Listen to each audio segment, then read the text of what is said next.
In this episode, we're going to talk about how we can learn from our mistakes.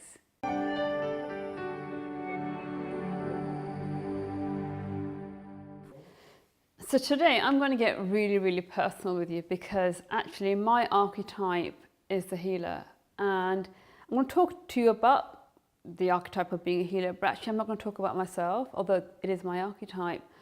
I'm actually going to talk about a few ladies who have been in my life, who I'm related to, and who I believe this kind of healing has come down the DNA line to me. And when I say healer, my version of healer is not your hands-on healing. It's more about really this ability to sometimes just know the right thing to do, to listen to an inner wisdom.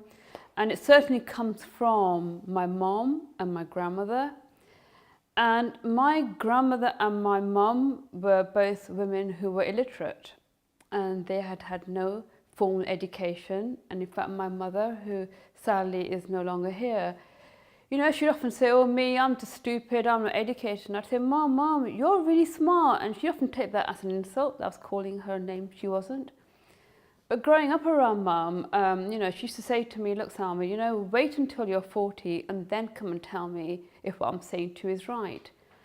And also on reflection, if I think back, her wisdom came from her mum and my father's mum, and a line of ladies who were in societies where actually men are more dominant, but the family was carried by the women. And we were always taught things like, you know, how to tolerate uncertainty. You know, if we didn't know something, we were always taught, be patient, live in the moment, let it go.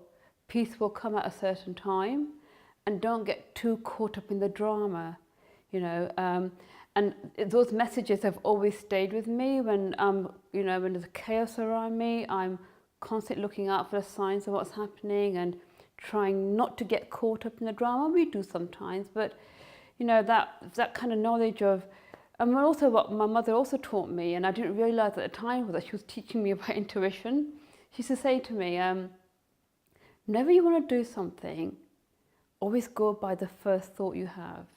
And this lady, who had no form of education, who didn't even know what the word intuition would mean, was actually teaching me how to be intuitive. So she'd say to me, go with your first thought, but go and check it out. And there I was. I was being taught something at the age of 4 or 5, which takes some people years to learn.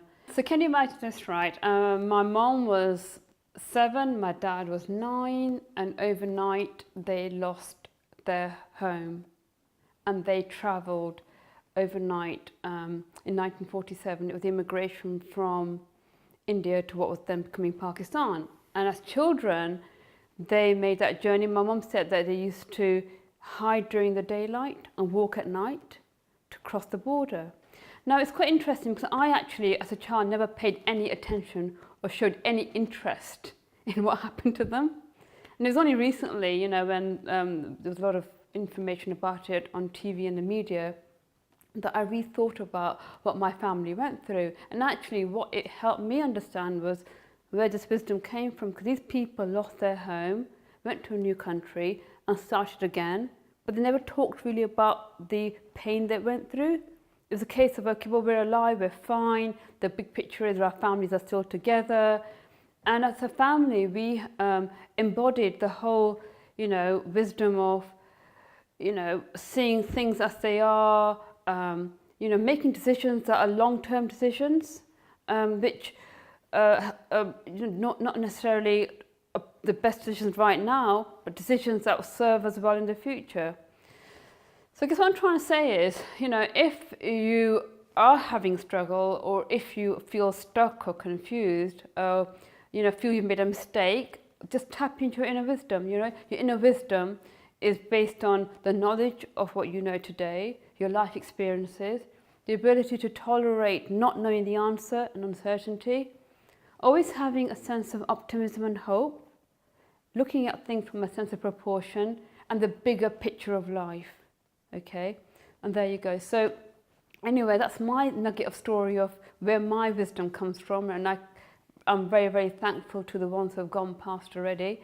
But I want to hear about you. So do drop me a line, write in the comments below.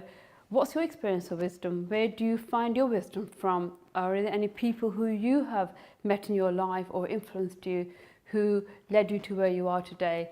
Again, I look forward to hearing from you.